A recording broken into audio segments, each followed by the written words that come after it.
Hello friends! Welcome back again to Digital Era. For today's video ay i-share ko sa inyo kung paano mag-private ng profile picture sa ating mga Facebook account.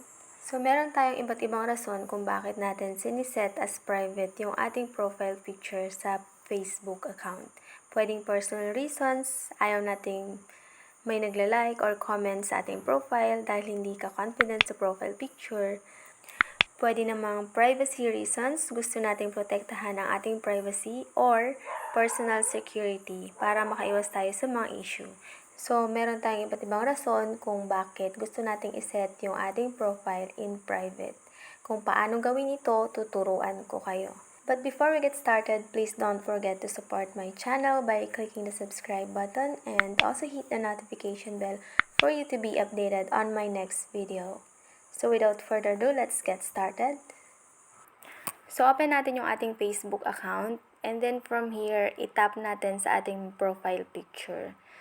Then may lalabas ng mga choices dito. Piliin natin yung choose profile picture. So madadirect tayo sa ating gallery and then mamili tayo dito ng panibagong pang profile.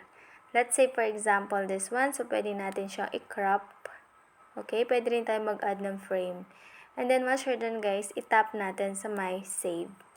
So dito naka-public siya. So makikita lahat ng mag-view sa ating Facebook account na nag-change tayo ng profile. So ang gagawin natin is scroll down natin.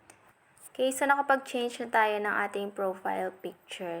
So ngayon papalitan natin yung ating privacy settings. Itap lang natin sa tatlong dot and then itap natin sa may edit privacy.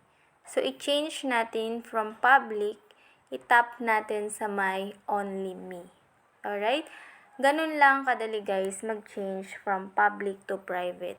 So once naka-private na yung ating profile picture, wala nang makakapag-like and hindi rin sila makakapag-comment. Unlike kung naka-public siya, pwedeng ma-view ng lahat at pwedeng makapag-comment ang lahat sa ating profile picture. Pwede rin silang mag-likes.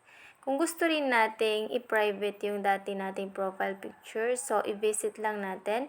And then, parang yung ginawa natin kanina, edit privacy, and then see more.